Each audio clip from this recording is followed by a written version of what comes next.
Сәлем достар, баршаңызға бүгін сіздерге греческий салаттың арнайы соуспен жасалу жолын көрсететін боламын. Каналыма тіркеліп қоңыраушаны басып кетсеңіз, каналыма шыққан видеоны бірінші болып сіздер көре аласыздар. Салатный листімізді, осындай жапырағымызды барлығын өз қалауларыңызша үлкен қылып немесе кіші қылып турап алсаңыздар.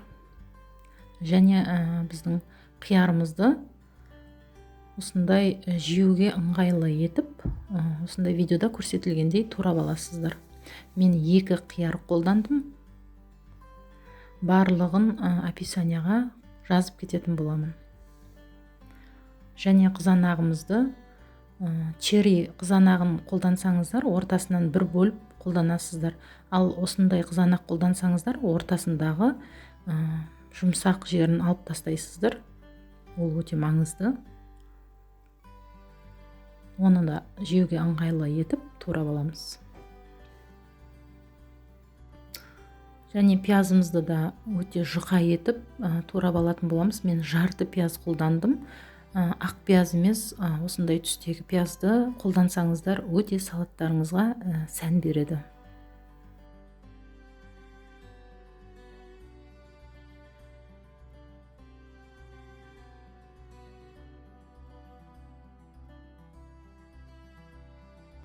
Болгар бұрышымызды да осылай әдемі етіп, жеуге ыңғайлы етіп турап алатын боламыз. Менде қызыл және жасыл, сары түстен турадым. Барлығын емес, жарты бөліктерден турап алатын боламыз.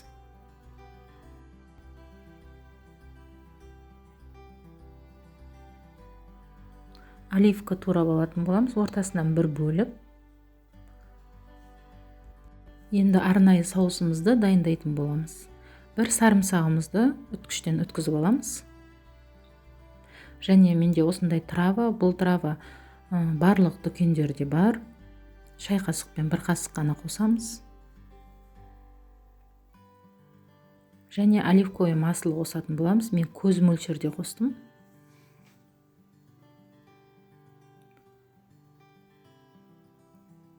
Менде зернистая горчицасын қосатын боламыз. Барлық горчицаны қоссаңыздар болады.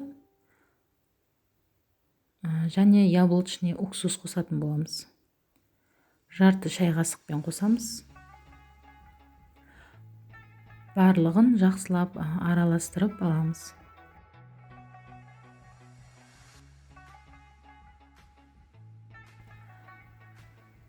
Бір келке етіп араластырып, салатымыздың үстіне салып, салатымызды дәміне қарай кішкене тұзын саламыз.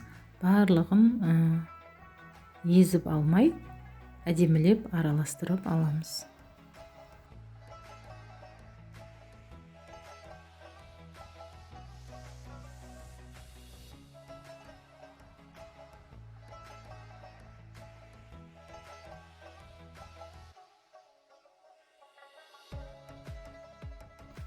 Ең соңынан осындай фета бринзасын қосатын боламыз. Осы салатқа арналған әдемі бөліктерге бөліп, езіп алмай, салатымызға қосып араластырып алатын боламыз.